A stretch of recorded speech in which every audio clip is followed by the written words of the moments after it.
അല്ല എനിക്ക് മനസ്സിലായില്ല. ചതുപ്പിൽ പോയി വിടുക, എന്നാ ഷൂട്ടിങ് നടക്കാതിരിക്കുക, ചായ കുടിക്കുക, ഇതൊക്കെയാണ് തമാശ. ബാക്കിയുള്ളവർക്ക് ഇത് എളുപ്പമായിരുന്നു.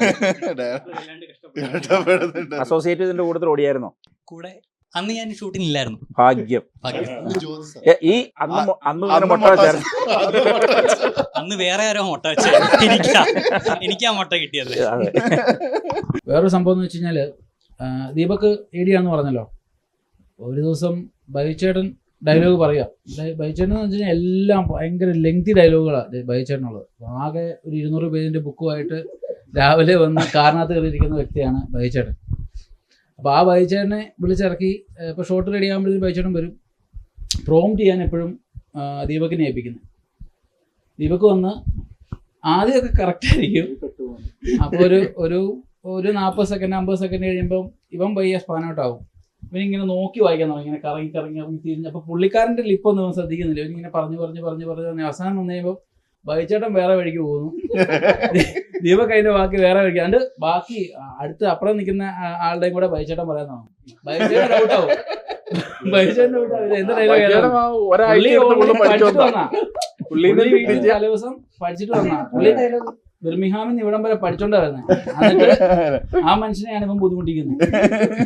ഒന്നാമത്തെ ടേക്കിൽ പ്രോംപ്റ്റ് കറക്റ്റ് ആവും, രണ്ടാമത്തെ ടേക്കിൽ കറക്റ്റ് ആവും, 5 വാരം കഴിയുമ്പോൾ പ്രോംപ്റ്റ് ഒന്ന് തെറ്റും, അപ്പൊ ഡയലോഗ് ഒന്ന് മാറും. അല്ല അപ്പൊ അഭിനേതാവ് കറക്റ്റ് ആയിട്ട് അല്ല, അഭിനേതാവ് അപ്പോഴത്തേനും മടുക്കും. 5-6 ഡയറക്ടറും മടുക്കും. അതാണ് ഇതെന്തെങ്ങാനും കഴിയുമോ.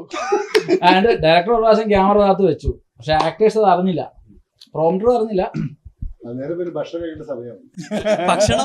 ഭക്ഷണം ഒരു വീക്ക്നെസ് ആണ്. ഒരു ദിവസം ചെന്നിട്ട് ഷൂട്ട് നടക്കാതെ പോകുന്ന സംഭവം എന്ന് പറഞ്ഞു കഴിഞ്ഞാൽ, ഷൂട്ട് നടക്കുന്നുണ്ട് പക്ഷെ സാധനം ഒന്നും കയറ്റാൻ പറ്റാത്ത രീതിയിലാക്കി ആയിരിക്കും നമ്മൾ അവസാനം ഇറങ്ങുന്നത്. ഇപ്പോൾ നമ്മൾ ഒരു സ്ഥലത്ത് പോയില്ലായിരുന്നു, ഒരു ക്ലോസ്ഡ് ആയിട്ടുള്ള സ്പേസ് നമ്മൾ പോയില്ലായിരുന്നു. നമ്മളെ വണ്ടിയായിട്ടൊക്കെ പോയ ഇതൊക്കെ ശരിക്കും ആലോചിച്ച് പറഞ്ഞാണോ അതോ ഇതാണ് സാധനം പിടിച്ചിട്ട് ശരിക്കും ശരിക്കും അങ്ങനെ സീനൊന്നും ഉണ്ടാവില്ല. ഫണ്ട് വേണമെന്ന് പറഞ്ഞിട്ട് ഉണ്ടാക്കണത്. ആകെ ഒരു ദിവസം അങ്ങോട്ട് കാട്ടിക്കൂടെ ഓടി. നമ്മളാ ഇത് ചെയ്തത് ഗ്യാരേജിലോ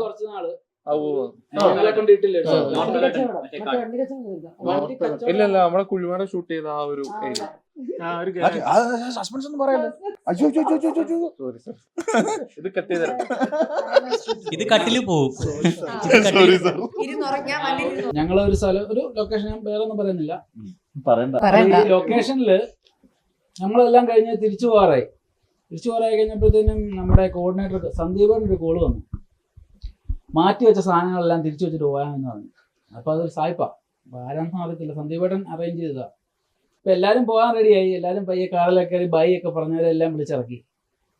അത് എനിക്ക് തോന്നുന്നു ഒരു 8-10 അടി നീളമുള്ള വലിയ, അത്യാവശ്യം നല്ല വലിയ കുറേ ഫർണിച്ചറും പരിപാടികളും സാധനങ്ങളും എല്ലാം പെറുക്കി വെപ്പിച്ച് എല്ലാവരും കൂടി.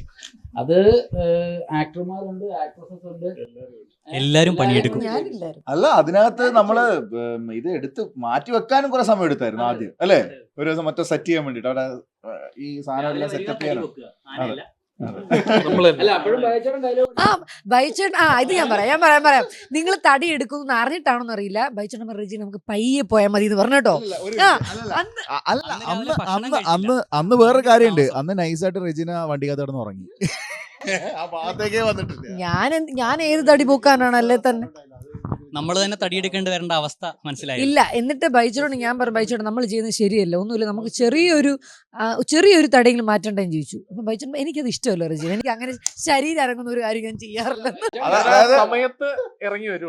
അതായത് ബൈച്ചേട്ടനെ സംബന്ധിച്ച് ബൈച്ചേട്ടൻ വീട്ടിൽ മുള്ളുള്ള മീൻ വാങ്ങിക്കത്തില്ല, ഒരു സൈഡ് മറിച്ചിടണ്ടേ. പിന്നെ ഞാൻ മെജോറിറ്റി ചേട്ടനായിരിക്കും എന്നെ പിക്ക് ചെയ്യുന്നതും ഡ്രോപ്പ് ചെയ്യുന്നതും. അപ്പം ബാക്കിൽ നമ്മൾ ഡോറ് തുറക്കുമ്പം ഇങ്ങനെ പച്ചക്കൂട്ട്, നീലക്കൂട്ട്, മഞ്ഞക്കൂട്ട് അതിങ്ങനെ അയൺ ചെയ്ത് സ്റ്റിഫായിട്ടുണ്ടാവും. ഇപ്പം കാണുമ്പോൾ അറിയാം എല്ലാവരുടെയും കോസ്റ്റ്യൂമിൽ ചേട്ടൻ്റെ ആയിരിക്കും, ചേട്ടൻ്റെ തൊപ്പി അടക്കം എല്ലാം ഭയങ്കര പെർഫെക്റ്റ്ലി ആണ് ചേട്ടൻ ചെയ്തേക്കുന്നത്. അങ്ങനെയാണ് ചേട്ടൻ അതിൻ്റെ എല്ലാം മെയിൻറ്റെയിൻ ചെയ്തത്. വണ്ടി മാത്രമല്ല, കോസ്റ്റ്യൂം വണ്ടിയും കൂടെ കോസ്റ്റ്യൂം വണ്ടി. ബൈച്ചേട്ടന്റെ വണ്ടിക്കകത്താ പലരും കോസ്റ്റ്യൂമും കാര്യങ്ങളും റെഡിയാക്കുക. ബൈച്ചേട്ടൻ ആകുമ്പോൾ മടക്കി വെക്കും, കാര്യങ്ങൾ കറക്റ്റ് ആകുമ്പോൾ നമ്മൾ അവിടെ വരെ ചെന്നാൽ മതി. തേപ്പുകാരൻ വേറെ വേണ്ട, തേപ്പുകാരൻ വേറെ വേണ്ട.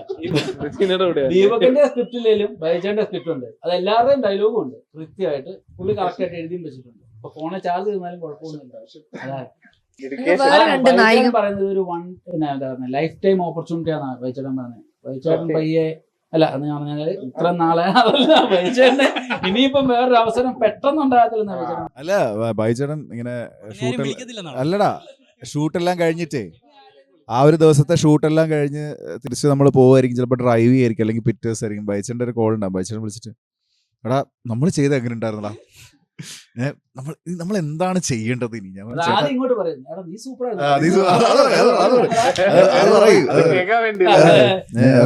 സൂപ്പർ ആയിരുന്നു, ഓക്കെ സെറ്റാ. പിന്നെ ബൈച്ചേട്ടൻ സന്തോഷായി. ആ ശരിയാടാ, അതെ അതെ. എന്തൊക്കെയാണ് ചെയ്യേണ്ടത് ഇനിയിപ്പം ഞാൻ പറഞ്ഞു സിനിമ കണ്ടമാനം കാണുക. ഞാൻ നമ്മളൊരു കോൺവെർസേഷൻ മെച്ചപ്പെടുത്താനും പറയും. ഡയറക്ടർ ആണെങ്കിൽ മെച്ചപ്പെടുത്താ പറയാം. അതെ അതെ അതെ അതെ അതെ അത് അങ്ങനെയാണ്. അപ്പൊ പുള്ളി ഭയങ്കരമായിട്ട് ക്യൂരിയസ് ആണ് ഈ കാര്യത്തിലേ, ഭയങ്കര ഞാൻ പക്ഷേ ഒരു കാര്യം ഇവിടെ പറയാനുണ്ട്, ഇവരെല്ലാവരും പുതിയ ആക്ടേഴ്സ് ആണെങ്കിലും എല്ലാവരും നല്ല ഔട്ട് നമുക്ക് തരുന്നുണ്ട് ഈ സിനിമയ്ക്ക്. ലിറ്ററലി വേറെ കാര്യമുണ്ട്, ഞാൻ ഈ ഔട്ട് കാണുന്ന ഇവരാണ് അല്ലേ? അല്ല നമുക്ക് കാരണം ബേസിക്കലി നമുക്ക് അങ്ങനെ കാണാനുള്ള ഒരു സൗകര്യം ഇല്ല. അപ്പൊ അത് എത്രമാത്രം അത് നന്നായിട്ടുണ്ട്. അപ്പം ജിബിൻ എന്തായാലും ആസ് എ ഡയറക്ടർ അയാൾക്ക് അറിയാം അയാൾ ചെയ്യുന്ന തൊഴിൽ എന്താണെന്നുള്ളത്. അപ്പൊ അതുകൊണ്ട് പുള്ളിക്ക് കിട്ടേണ്ട സാധനം കിട്ടിയിട്ടേ നമ്മളെ വിടുള്ളൂ. അതുപോലെ കാര്യം നമുക്ക് എല്ലാവരിൽ നിന്നും നല്ല ഔട്ട് നമുക്ക് കിട്ടിയിട്ടുണ്ട്. അപ്പോൾ ഒരു പുതിയ പുതുമുഖ താരങ്ങൾ മാത്രമുള്ള സിനിമ എന്ന് പറഞ്ഞ് നമ്മളെ തഴയരുത്. കാരണം എല്ലാവരും നല്ല രീതിയിൽ അഭിനയിച്ചിട്ടുണ്ട്. മുന്നണിയിലുള്ള ആക്ടേഴ്സിനോട് കിടപിടിക്കത്തക്ക വിധത്തിലുള്ള ആക്ടേഴ്സ് തന്നെയാണ് എല്ലാവരും. നമ്മളിപ്പം ഇതിനകത്ത് ഉള്ള ആൾക്കാർ സിനിമ എന്ന് പറഞ്ഞൊരു മാധ്യമത്തിൽ അഭിനയിച്ചിട്ടില്ല എന്നേ ഉള്ളൂ. അപ്പൊ ഇതിലൊക്കെ എല്ലാവരും സോഷ്യൽ മീഡിയ ഇൻഫ്ലുവൻസേഴ്സ് ആണ്. ഇപ്പൊ ആഷ്ലി ഭായ് ആണെങ്കിലും ഇവര് പുള്ളിയുടെ ഇഷ്ടംപോലെ ഏതാ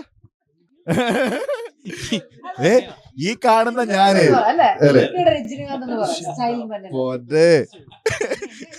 അതെ അതെ തിരിച്ച് നയൻതാരാന്നൊന്ന് പറഞ്ഞു കൊടുക്കുവോ? അതെ അല്ല റെജീനയാണെങ്കിലും ഇല്ല, ഞാൻ ഇൻസ്റ്റാഗ്രാമിൽ കുറച്ച് റീൽസ് ഒക്കെ ചെയ്യാറുണ്ട്. അതിനാണ് ഇവർ ഈ പറയണതല്ല. അല്ലല്ല റീൽസ് ചെയ്യുന്നല്ല പുള്ളി നല്ല അത് കണ്ടു കഴിഞ്ഞാൽ അറിയാൻ പറ്റും പുള്ളിക്കുള്ള ടാലൻസ് എന്താന്നുള്ളത് അതിനകത്ത്. ബൈചേട്ടൻ പറഞ്ഞ പോലെ ചെറുപ്പം തൊട്ടേ പാഷനേറ്റ് ആയിട്ട് ആക്ടിങ് എന്നൊക്കെ പറഞ്ഞ് നടന്നിരുന്നുണ്ട്. പിന്നെ പ്രാരാബ്ദവും കാര്യങ്ങളൊക്കെ ആയിട്ട് ഇവിടെ വരെ എത്തി. പിന്നെ നമ്മളത് വേണ്ടാന്ന് വെച്ചു. അതിന് ശേഷമാണ് പിന്നീട് ഇങ്ങനെയുള്ള റീൽസിനായാലും എന്തിനായാലും നമുക്കൊരു ഓപ്പർച്യൂണിറ്റി കിട്ടുന്നു. ഇപ്പോൾ ഷോർട്ട് ഫിലിംസ് ആയാലും ആദ്യം ലിപ്സിങ് നമ്മളെല്ലാവരും ചെയ്യുന്ന പോലെ ടിക്ടോക്കുമ്പോൾ തുടങ്ങി. അങ്ങനെ ഇപ്പോൾ ചെറിയ സ്വന്തം കോണ്ടന്റ്സ് ഒക്കെ ആയാലും ചെയ്യാൻ ശ്രമിക്കാറുണ്ട്. ഇഷ്ടമാണ് അങ്ങനെ ചെയ്യാൻ. അങ്ങനെ 1-2 ചെയ്തിട്ടുണ്ട്. അതിനാണ് ഇവര് ഭയങ്കര സംഭവം എന്ന് പറഞ്ഞത്രൊന്നുമില്ല. ആഷ്ലി ചേട്ടൻ പണ്ട് നമ്മൾ സിനിമയുടെ ഓഡിഷന് പോയതാ ചെറുപ്പത്തിൽ അല്ലേ? നമ്മുടെ സിനിമയല്ല, നമ്മൾ സിനിമയല്ലേ കമൽ സാറിന്റെ നമ്മൾ എന്ന് പറയുന്ന സിനിമയുടെ പ്രായ വിഷയമല്ല, ഭാവനയൊക്കെ ഉള്ള അന്നും മധുരപ്പതിനിയുടെയായിരുന്നു. അന്ന് കൊച്ചു പയ്യൻ. ഞാൻ ഇന്ന് ഓർത്തായിരുന്നു അത്. ഭാവന തുടക്കത്തിൽ കാണുന്നത്. അതെ അതെ. അന്ന് ഒരു ഓഡീഷന് പോയി. പിന്നെ വീട്ടിൽ നിന്ന് പറ്റില്ല എന്ന് പറഞ്ഞുകൊണ്ട് പോകാൻ പറ്റിയില്ല. അങ്ങനെ എല്ലാവരും കേട്ടോ ആദ്യമാണെങ്കിലും നന്നായിട്ട് പാടുകയും എഴുതുകയൊക്കെ ചെയ്യും. അതെ. സന്തോഷം. വിമൽ സാർ നന്നായിട്ട് ചാടും, വിമൽ സാർ നന്നായിട്ട് ഓടും. സിമ്പിൾ ആണ്. നോവൽ ഒരു നോവൽ ചെയ്തായിരുന്നു. അത് റൈറ്റിംഗ് പരിപാടിയൊക്കെ സൈഡിൽ കൂടെ അങ്ങനെ നടക്കുന്നുണ്ട്. ഒരു ഇംഗ്ലീഷ് നോവലാണ് അത്. എന്റെ പബ്ലിഷിംഗ് പരിപാടിയൊക്കെ നടന്നുകൊണ്ടിരിക്കുന്നത്. അല്ല ഇതിനകത്ത് എല്ലാവരും ആ ഒരു കൂട്ടായ്മയുടെ ഭാഗമായ എല്ലാവരും ഇതിനകത്ത് ഒരുപാട് എഫോർട്ട് എടുത്തിട്ടുണ്ട്. ഒരുപാട് പാഷനേറ്റ് ആയിട്ടുള്ള ആൾക്കാരാണ്. ഒരു പുതിയ ആദ്യമായിട്ട് ചെയ്യുന്നതിൻ്റെ ഒരു വിമുഖതയൊന്നും ഇല്ലാതെ നല്ല രീതിയിൽ തന്നെ ചെയ്തിട്ടുണ്ടെന്നാണ് നമുക്ക് കാണാൻ കഴിയുന്ന സാധനം. അല്ല ഈ പുതുമുഖ നടന്മാരല്ല നടിമാരെന്ന് പറഞ്ഞു കഴിഞ്ഞാൽ അവർക്ക് ആദ്യമേ ഒരു അവസരം കിട്ടിയെങ്കിൽ മാത്രമേ അടുത്തൊരു സിനിമയിലേക്ക് അല്ലെങ്കിൽ ഏതിലാണെങ്കിലും. ഇപ്പം നമ്മളിപ്പോൾ പുതുമുഖ നടന്മാരെന്നൊക്കെ പറയുന്നെങ്കിലും എല്ലാവരും ഓൾമോസ്റ്റ് എല്ലാവരും തന്നെ പല ഫീൽഡിലും നാടകം, ബൈചേട്ടനാണെങ്കിലും ഒക്കെ ചെറുപ്പം തൊട്ടേ നാടകം ചെയ്യുന്ന ആൾക്കാരാണ്. ഗോപു അഭിനയിച്ചിട്ടുണ്ട്, ബേസഡ് എല്ലാവരും നന്നായിട്ട് അഭിനയിച്ചിട്ടുള്ളവരും ഒക്കെയാണ്. പിന്നെ സിനിമ എന്ന സ്ട്രീമിലേക്ക് ആദ്യമായിട്ട് വരുന്നു എന്നുള്ളത്. സന്തോഷേട്ടൻ സിനിമ പോലെ ഒരു നാടകം ചെയ്ത ആളാണ്. സൗദിയിലായിരുന്നപ്പോ ഒരു ബൈബിൾ നാടകം ഡയറക്ട് ചെയ്തു. അതുപോലെ ഗിരീഷ് കുറച്ചുനാൾ സിനിമയുടെ കൂടെ നടന്നിരുന്നതാണ്. സ്ക്രിപ്റ്റ് എഴുതും പുള്ളി ഞങ്ങൾ ഒരു ഷോർട്ട് ഫിലിം ചെയ്തിട്ടുണ്ട്, ഞാനും ഗിരീഷും. ഇപ്പോൾ യു കെയിലെ ഇൻഫ്ലുവൻസേഴ്സ് ആയിട്ടുള്ള അനൂപ് മൃദു ചിലപ്പോൾ അറിയായിരിക്കും. അവരൊക്കെ നമ്മളെല്ലാവരും കൂടി ഒരു ഷോർട്ട് ഫിലിം ചെയ്ത്, അത് സ്ക്രിപ്റ്റും ഡയറക്ഷനും ഗിരീഷാണ്. ഇങ്ങനെ ഇരിക്കുന്നു നോക്കണ്ട. പതുങ്ങിയിരിക്കുകയാണ് നമ്മുടെ കണ്ടനെ പോലെ. റോക്കി ബായ് ശരിക്കും റോക്കിയാണ്. അതെ, എല്ലാവരും അങ്ങനെയാണ്. നമ്മള് ഒരു short film, music short film ചെയ്തിട്ടുണ്ട്, എന്നും നീ എന്ന് പറഞ്ഞ. അതിന്റെ ക്യാമറ ചെയ്തത് ജിബിനാണ്. അങ്ങനെയാണ് നമ്മള് ഇതിനകത്തേക്ക് പോകുന്നത്. ബേസിലൊരു ന്യൂസ് റീഡർ കൂടെയാണ്. ബേസിലെ ന്യൂസ് റീഡറാണ്. അങ്ങനെ ഇതിനകത്ത് എല്ലാവരും വെർസറ്റൈൽ ആയിട്ടുള്ള ഒരുപാട് കഴിവുകളുള്ള മനുഷ്യരാണ്. അപ്പോൾ ഒരു ഒത്തിരി നല്ല കലാകാരന്മാർ ഒരുമിച്ച് കൂടി ഒരു സിനിമ യു കെയിൽ നിന്ന് ഉണ്ടാകുകയാണ്.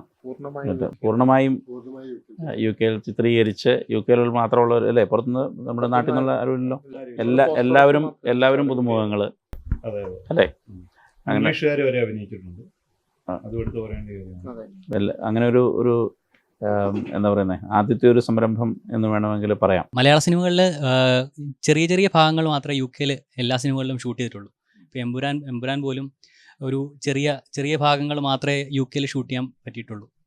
നമ്മൾ ഫുള്ളായിട്ട് യു കെയിൽ ഷൂട്ട് ചെയ്യുന്ന ആദ്യത്തെ മലയാള സിനിമ, മലയാള ഇൻഡസ്ട്രിക്ക് കൊടുക്കുന്ന ആദ്യത്തെ സിനിമ എന്ന നിലയിൽ എല്ലാം കൊണ്ടും ഒരു ചരിത്രം സൃഷ്ടിക്കുന്ന ഒരു പടമായിരിക്കും. അപ്പോൾ ഒരു സൂപ്പർ ഹിറ്റ് പടമായിട്ട് മാറട്ടെ. അതുപോലെ തന്നെ ഈ സിനിമ ചെയ്യാൻ ആഗ്രഹിക്കുന്ന ഒത്തിരി പേര് യു കെയിലുണ്ട്, ഒത്തിരി പേര്. കാരണം ഞങ്ങൾ ഇതിന്റെ പ്രൊമോഷൻ പല രീതിയിൽ ഫേസ്ബുക്കിലാണെങ്കിലും ഇൻസ്റ്റയിലൊക്കെ ആണെങ്കിലും ചെയ്യുമ്പോൾ നമ്മളെ പരിചയമുള്ളവർ പലരും കോണ്ടാക്ട് ചെയ്യുന്നുണ്ട്, നിങ്ങളിതെങ്ങനെ സാധിക്കുന്നു, അല്ലെങ്കിൽ കാരണം അവരൊക്കെ ആഗ്രഹം ഉണ്ടെങ്കിൽ അവർക്ക് കോർഡിനേറ്റ് ചെയ്യാനൊന്നും പറ്റിയിട്ടില്ല. അപ്പം അവർക്കെല്ലാം കൂടെ ഒരു എന്താ പറയുന്ന ഒരു പ്രചോദനമാകട്ടെ, ഇത് മുമ്പോട്ട് വരട്ടെ അവർ. കാരണം നമ്മുടെ മലയാളത്തിന്റെ ഒരു ഇൻഡസ്ട്രി യു കെയിലും ഉണ്ടായി വരട്ടെ എന്ന് എല്ലാവർക്കും ആശംസിക്കുകയും ചെയ്യും. ഈ സിനിമ ഒരു ദൈവാനുഗ്രഹമാണ്, അത് 100% ആണ്. അല്ലെങ്കിൽ ഞാനൊന്നും ഇതിനകത്ത് വരില്ല. ഒരു കണക്ഷനില്ലാത്തൊരു സ്ഥലത്തുനിന്ന് ചെറുപ്പം മുതലൊരു ആഗ്രഹം ഇവിടെ ഇങ്ങനെ നിറവേറാന്ന് പറഞ്ഞാൽ അത് ദൈവാനുഗ്രഹം തന്നെയാണ്. അതുകൊണ്ട് ഇതിനകത്ത് ഞാനിതിനകത്ത് പൂർണ്ണമായി വിശ്വസിക്കുന്നു. ഞാൻ ഒരു പ്രയർ കേട്ടിരിക്കുന്ന സമയമാണ് അപ്പോൾ അത് ഞാൻ നേരത്തെ ജിബിനോട് പറയണമെന്നുണ്ടായില്ല. പക്ഷെ ഞാനൊരു ബ്ലെസ്സിങ്, ഒരു പ്രയർ കേട്ടിരുന്ന് ഞാൻ കുറച്ച് വിഷമിച്ചിരിക്കുന്ന ഒരു സമയത്താണ് ഞാനിങ്ങനെ നോക്കിയിട്ടുണ്ട്. സ്ക്രോൾ ചെയ്തപ്പോൾ ഇങ്ങനെ ഒരു ഓഡിഷൻ കാണുന്നത്. അപ്പൊ തന്നെ ചാടി ഇറങ്ങി സിനിമ എടുത്തു. തീർച്ചയായിട്ടും അതെനിക്കൊരു അത് ദൈവാനുഗ്രഹമായിട്ടാണ് ഞാൻ അതിനെ പറയുന്ന സമയത്തില്ലേ ജിബിൻ, ഈ നമ്മുടെ ശ്രീനിവാസൻ സാറ് പറഞ്ഞതുപോലെ നമുക്കൊരു പോസ്റ്ററിനെക്കാളും അല്ലെങ്കിൽ 4 ഫ്ലെയർ അടിക്കുന്നതിനേക്കാളും ഒരു സിനിമയിലൊരു മെസ്സേജ് കൊടുക്കുന്ന സമൂഹത്തെ ഒത്തിരി ഇമ്പാക്ട് ചെയ്യുന്നതാണ്. അത് ശ്രീനിവാസൻ സാറിൻ്റെ എല്ലാ സിനിമ കാണുമ്പോൾ നമുക്കറിയാൻ പറ്റും. സോ അപ്പം ഈ ശ്രീനിവാസൻ ചേട്ടൻ പറയുന്നത് പോലെ ഇതൊരു കഥയായിട്ട് ചുമ്മാ എന്തെങ്കിലും അങ്ങനെ അല്ല. പിന്നെ എനിക്ക് മനസ്സിലായി, ഇപ്പം ഞാൻ യു കെ വന്നിപ്പോൾ 8 വർഷമായി സർ. അപ്പം ഞാനും NHS നേഴ്സ് ആയിരുന്നത് കൊണ്ട് ഒരുപാട് സ്ട്രഗിൾ ചെയ്തിട്ടാണ് ഇവിടെ ഒരു ജോലിക്ക് വേണ്ടി വരുന്നത്. അപ്പം അതിനകത്തുള്ള പ്രായോഗികമുള്ള ഇപ്പം മലയാള സിനിമയിൽ ഒരുപാട് നേഴ്സ്, ഇപ്പം 22 ഫീമെയിൽ കോട്ടയം പുള്ളിക്കാർ കാനഡയ്ക്ക് പോകാൻ വേണ്ടിയിട്ട് എടുക്കുന്ന എഫേർട്ട്. സോ മെജോറിറ്റി ഇപ്പം നേഴ്സസിന് എല്ലാവർക്കും മനസ്സിലാകുന്ന ഒരു മെസ്സേജ് ഇതിനകത്തുണ്ട്, പ്രത്യേകിച്ച് ഫാമിലി ലൈഫ് ലീഡ് ചെയ്യുന്ന ഒരു മെസ്സേജിനകത്തുണ്ട്. അതുപോലെ തന്നെ ഇവിടെ യു കെയിൽ ഹിഡനായിട്ട് കിടക്കുന്ന ഒരു സംഭവം ഇതിനകത്ത് ജിബിനകത്ത് പ്രസൻറ്റ് ചെയ്യുന്നുണ്ട് നന്നായിട്ട്. അത് എനിക്ക് തോന്നുന്നു നമ്മുടെ സമൂഹത്തിൻ്റെ, അല്ലെങ്കിൽ നമുക്കൊരു റിലീജിയസ് ആസ്പെക്റ്റ് ഉണ്ട്, എല്ലാവർക്കും നമ്മുടെ ഒരു സോഷ്യൽ ഇതുണ്ട്, അത് ഉടച്ചു കളയുന്നത് പോലെ ചില കാര്യങ്ങളാണ് അതിൽ പുള്ളി അത് പോയിന്റ് ചെയ്യുന്നത്. സോ അതിൽ സ്പെഷ്യൽ താങ്ക്സ് ജിബിൻ ആൻ്റണിക്കുണ്ട്. അടുത്തൊരു നല്ലൊരു തലമുറയെ ഇതിൽ നിന്ന് രക്ഷിക്കാനായിട്ടുള്ള ഒരുപാട് കാര്യങ്ങൾ പുള്ളി അതിനകത്ത് എഫേർട്ട് ഇട്ടിട്ടുണ്ട്. ഞങ്ങളും അതിൻ്റെ ഒരു പാർട്ടായിട്ടുണ്ട്. അതുകൊണ്ട് ചേട്ടൻ ഇത് സ്പിരിച്വൽ എന്ന് പറഞ്ഞപ്പം ഇപ്പം ഞാനും മൾട്ടിപ്പിൾ സ്ക്ലൂസും തളർന്നു കിടന്ന ആളാണ്. അപ്പം ഞാൻ ഈ ഫിലിമിൽ വരുമെന്ന് ഒരിക്കലും ചിന്തിച്ചില്ല. സോ അത് ഇതിനകത്തൊരു ദൈവാനുഗ്രഹം ഉണ്ടെന്ന് തന്നെ ഞാനും വിശ്വസിക്കുന്നു. അതുപോലെ തന്നെ ഞാനും ഈ ഫിലിമിൽ വരുമെന്ന് ഒരിക്കലും പ്രതീക്ഷിച്ച ഒരാളല്ല. കാരണം ഇവരാരും പ്രതീക്ഷിച്ചവരല്ല. അതുപോലെ തന്നെ ഞാനും, കാരണം 27 വർഷം സൗദിയിൽ ജോലി ചെയ്ത ആളാണ്. ഞാനിപ്പോൾ യു കെ വന്നിട്ട് 1 വർഷമായതേ ഉള്ളൂ. വന്ന് ഒരു ഓണ പ്രോഗ്രാമിനാണ് ജിബിനെ പരിചയപ്പെടുന്നത്. ജിബിന് ഇങ്ങനെ ഒരു പ്രൊജക്റ്റ് ഉണ്ടെന്ന് പറഞ്ഞു. അപ്പം ചെറുപ്പം തൊട്ടേ 7ാം ക്ലാസ് തൊട്ടേ നാടകത്തിൽ അഭിനയിച്ചുള്ള ഒരു എന്താ പറയുക പാഷൻ, അങ്ങനെ നാടകത്തിനോടുള്ള പാഷനും അഭിനയത്തിനോടുള്ള പാഷനും ഒക്കെ കൂടി ഇത് കേട്ടപ്പോൾ തന്നെ ഇന്നാകുകയായിരുന്നു. അങ്ങനെയാണ് ഞാനും ഇതിലെത്തിയത്. എനിക്കൊരു കാര്യം പറയാനുള്ളത്, ഇപ്പോൾ ഈ പ്രേക്ഷകരോടാണ് എനിക്കൊരു കാര്യം പറയാനുള്ളത്. നിങ്ങളിപ്പോൾ കേട്ടു, എല്ലാവരും ഭയങ്കര പാഷനേറ്റായിട്ടും ആഗ്രഹിച്ചും വന്നതാണ്. അപ്പോൾ അതുപോലെ ഇവിടെ നേരത്തെ പറഞ്ഞ പോലെ ഒരുപാട് പേര് യു കെയിൽ അല്ലെങ്കിൽ all over the world cinema ചെയ്യണം, സിനിമയിൽ അഭിനയിക്കണം, ഡയറക്റ്റ് ചെയ്യണം, കഥ എഴുതണം എന്ന് പറഞ്ഞ് നടക്കുന്നവർക്കൊക്കെ ഉള്ളൊരു പ്രചോദനമായിരിക്കും മിക്കതും ഈ സിനിമ. അപ്പോൾ എല്ലാവരും ഇത് ന്യൂ കമേഴ്സിൻ്റെ അല്ലേ, ഇതിൽ പരിചയമുള്ള ആക്ടേഴ്സ് സ്റ്റാർസ് ആരും ഇല്ല എന്ന് കരുതി ഇത് കാണാതിരിക്കരുത്.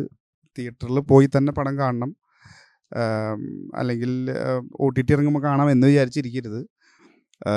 ഇതൊക്കെ ഓരോ സ്വപ്നങ്ങളാണ്, നമ്മൾ മാനിഫെസ്റ്റ് ചെയ്ത് ഇവിടെ വരെ എത്തിയിരിക്കുന്നതാണ്. അപ്പോൾ എല്ലാവരും ഇത് ഇറങ്ങുമ്പോൾ തിയേറ്ററിൽ തന്നെ പോയി കാണണം. അല്ലത് തിയേറ്ററിൽ കാണാനുള്ള ഒരു ഇതുണ്ട്. കാരണം നമ്മുടെ മേക്കിംഗ് കൊണ്ടാണേലും അത് ഒരു തിയേറ്റർ എക്സ്പീരിയൻസ് ആണ്. മസ്റ്റായിട്ടും തിയേറ്ററിൽ വാച്ച് ചെയ്താലാണ് അതിൻ്റെ ഒരു കാരണം. നമ്മൾ റീസെൻ്റ്ലി അതുപോലെ തന്നെ ടീസർ പ്രിവ്യൂ നടത്തിയിട്ടുണ്ടായിരുന്നു. നമ്മുടെ ഷെഫീൽഡിൽ ചെറിയൊരു തിയേറ്റർ നമ്മൾ എടുത്തിട്ട് ടീസർ പ്രിവ്യൂ നടത്തിയായിരുന്നു. അവിടെ നമ്മൾ UK ഒട്ടുമിക്ക ഒരു ഇൻഫ്ലുവൻസേഴ്സും ബിസിനസ്സുകാരൊക്കെ വന്നിട്ടുണ്ടായിരുന്നു. മാഞ്ചസ്റ്ററിലുള്ള മാവീഷ്, പിന്നെ ഇതുപോലെ നേരത്തെ പറഞ്ഞ മറ്റേ സുരേഷ് ഏട്ടൻ, അതുപോലെ തന്നെ ആക്ടർ പ്രവീൺ, ഇവരെല്ലാവരും ടീസറിന് വന്നിട്ടുണ്ടായിരുന്നു. ഇവരെല്ലാവരും വന്നിട്ടുണ്ടായിരുന്നു. ഇവരെല്ലാവരും ടീസർ കണ്ടിട്ട് അവർക്ക് ഭയങ്കര നല്ലൊരു അഭിപ്രായമാണ് പറഞ്ഞത്. ഭയങ്കര ത്രില്ലിംഗ് ആണ്. നമ്മളെല്ലാവരും ഈ സിനിമയിലൊരു കൊണ്ടൊരു ഹോപ്പ് പ്രതീക്ഷിക്കുന്നുണ്ട്. വേറെ നമ്മുടെ UK ഇങ്ങനൊരു കൂട്ടായ്മയിൽ ഒരു സിനിമ വന്നു. ഇനി ഭാവിയിൽ വേറെ ആർക്കും ചെയ്യാൻ താല്പര്യമുണ്ട്, അവർക്കും ഒരു പ്രചോദനമായിട്ട് നമ്മൾ ഈ സിനിമ ഇങ്ങനെ പ്രേക്ഷകരിലേക്ക് എത്തിക്കാൻ ശ്രമിക്കുകയാണ്. അതുപോലെ അവർ പറഞ്ഞൊരു കാര്യം, നമ്മുടെ ഇത് തിയേറ്ററിൽ സ്ക്രീൻ ചെയ്ത് കഴിഞ്ഞപ്പോൾ ഇതിൻ്റെ സൗണ്ട് മിക്സിങ്ങും ഇതിൻ്റെ ക്ലാരിറ്റിയും കാര്യങ്ങളൊക്കെ ഇത്രയും അവർ പ്രതീക്ഷിച്ചില്ല എന്നും കൂടെ അവർ പറഞ്ഞു. അതെ, തീർച്ചയായിട്ടും. പല ആൾക്കാർക്കും ഇത് പുറത്ത് വരുന്നിടം വരെ ഇതൊരു വിശ്വസനീയമായ ഒരു സാധനമായിരുന്നില്ല. അതായത് എന്തൊക്കെയോ ആൾക്കാർ കുറച്ച് ചെയ്യുന്നു, ഇവര് ഇങ്ങനെ എവിടേക്കോ കുറേ ഷൂട്ട് ചെയ്യുന്നു, പക്ഷെ ഇതിനൊരു സാധനം ഔട്ട്പുട്ട് വന്നപ്പോഴാണ് ആക്ച്വലി അറ്റ്ലീസ്റ്റ് വന്ന. അതിൽ പല ആൾക്കാരെയും അതിനകത്ത് പരിചയമുള്ള ആൾക്കാർ, എനിക്ക് പേഴ്സണലി പരിചയമുള്ള ആൾക്കാരെല്ലാം പുള്ളി ആദ്യം പറഞ്ഞത് ഇത് വർക്കൗട്ട് ആവും തോന്നില്ല എന്ന് പറഞ്ഞ ആളുകൾ തന്നെ ഇത് കൊള്ളാം, സാധനം സംഭവമായിട്ടുണ്ട്. നമ്മളാണെ പോലും നമ്മളെ ആരെയും ജിബിനെയും എന്റെ ടീസർ നമ്മൾ കാട്ടിയില്ല. നമ്മൾ ആ തിയേറ്റർ എക്സ്പീരിയൻസിന് വേണ്ടിയിട്ട് വെയിറ്റ് ചെയ്യണമെന്ന് പറഞ്ഞ് നമ്മൾ ആ തിയേറ്റർ എക്സ്പീരിയൻസ് കണ്ടപ്പോൾ ഉണ്ടല്ലോ ശരിക്കും രോമാഞ്ചം. നമ്മൾ ഇതിന്റെ പുറകെ പ്രവർത്തിച്ചുകൊണ്ട് പറയില്ല, ശരിക്കും ഒരു രോമാഞ്ചം വരുന്ന നല്ലൊരു കിടിലൻ സാധനമായിരുന്നു. അപ്പൊ ആ ഒരു ഫസ്റ്റ് തിയേറ്റർ വാച്ചബിൾ ആണിത് ശരിക്കും കണ്ടുപിടിക്കാൻ. ഇതിന്റെ മേക്കിംഗ്, ഇതിന്റെ സ്റ്റോറി ലൈന്, ഇതിന്റെ ഷൂട്ടിംഗ് ലൊക്കേഷൻസ്, അതൊക്കെ തികച്ചും ഒരു പുതിയ അനുഭവമായിരിക്കും മലയാളി പ്രേക്ഷകർക്ക്. കാരണം നമ്മൾ ഒത്തിരി സിനിമകൾ കാണുന്നതാണ്. അപ്പോൾ ആ ഒരു ക്യാൻവാസ് എന്താണെന്ന് നമുക്കറിയാം. പക്ഷെ അതിൽ നിന്നും തികച്ചും എൻ്റെ ഡിഫറെൻ്റ് ആയിട്ടുള്ള ഒരു സ്റ്റോറി ലൈന്, ഒരു മേക്കിങ്, ഇതിൻ്റെ ബാക്ക്ഗ്രൗണ്ട് സ്കോർ എല്ലാം അത് നമുക്ക് തീർച്ചയായിട്ടും അവകാശപ്പെടാം. കാരണം ആ ഒരു ടീസർ കണ്ടപ്പോൾ നമുക്ക് അങ്ങനെയാണ്. അതുവരെ ആ ടീസർ കാണുന്നിടം വരെ ഞങ്ങളാരും ഇതിൻ്റെ ഒരു വിഷ്വലോ അല്ലെങ്കിൽ ഒന്നും കണ്ടിട്ടില്ല. ആ ടീസർ തിയേറ്ററിൽ കണ്ടപ്പോഴാണ് ഞങ്ങൾക്ക് അതിൻ്റെ ശരിക്കും അതിൻ്റെ എഫക്റ്റ് മനസ്സിലായത്. അത്രയ്ക്കും ഗംഭീരമായിട്ട് എടുത്തിരിക്കുന്നത്. Thank you. അപ്പോൾ പ്രേക്ഷകർ ഇവരുടെ വിശേഷങ്ങൾ, കണ്ണൻ എന്ന സിനിമയെക്കുറിച്ചുള്ള വിശേഷങ്ങൾ കേട്ടു. ഇതൊരു UK നിന്നുള്ളൊരു ഇനിഷ്യേറ്റീവാണ് എന്ന് കരുതി ഈ സിനിമ ഒരു തട്ടിക്കൂട്ട് നാടകം പോലുള്ളൊരു സിനിമയല്ല. അതിൻ്റെ ടീസറും നമ്മൾ റിലീസ് ചെയ്യുന്നത് നിങ്ങൾക്ക് കാണാനായിട്ട് പറ്റും. അപ്പോൾ ഈ ഒരു വിഷ്വൽ ട്രീറ്റ്, ഈ ഒരു സിനിമ തിയേറ്ററിൽ പോയി കാണേണ്ട ഒരു സിനിമയാണ്. കാരണം ആ രീതിയിലാണ് ഈ സിനിമയുടെ എല്ലാ ചിത്രീകരണവും നടത്തിയിരിക്കുന്നത്. അപ്പോൾ എല്ലാ പ്രേക്ഷകരെയും ഈ സിനിമ കാണുന്നതിന് വേണ്ടിയിട്ട് ക്ഷണിക്കുന്നു. പ്രത്യേകിച്ച് ഇന്ന് ഈ ഫ്ലോറിലേക്ക് കടന്നു വന്ന ഇതിൻ്റെ ഡയറക്ടർക്ക് ഇന്ന് വരാനായിട്ട് പറ്റിയ പ്രധാനപ്പെട്ട രണ്ടാളുകൾക്ക് ഇന്ന് എത്തിച്ചേരാനായിട്ട് സാധിച്ചില്ല. അവർ രണ്ടുപേരാണ് ആദ്യം ഇവിടെ എത്തും എന്ന് പറഞ്ഞിരുന്നത്. പക്ഷേ അവർക്ക് രണ്ടുപേർക്ക് അൺഫോർച്ചുനേറ്റ്ലി അസുഖമായതുകൊണ്ട് എത്താനായിട്ട് സാധിച്ചില്ല. എന്നിരുന്നാലും ഇതിൻ്റെ അണിയറ പ്രവർത്തകർ, അതുപോലെ ഇതിൽ അഭിനയിക്കുന്ന ആളുകൾ മാഗ്നാഷൻ TVയുടെ ഈ ഒരു ഫ്ലോറിലേക്ക് വന്നതിന് ഞങ്ങൾക്ക് ഒത്തിരിയധികം നന്ദിയുണ്ട്. ഞങ്ങളുടെ മാഗ്നാഷൻ TV കുടുംബത്തിൻ്റെ എല്ലാ ആശംസകളും പ്രാർത്ഥനകളും നിങ്ങൾക്ക് ഓരോരുത്തർക്കും നേരുന്നു. ഈ ഒരു സിനിമ വലിയൊരു വിജയമായി തീരട്ടെ എന്ന് ആശംസിക്കുന്നു. Thank you.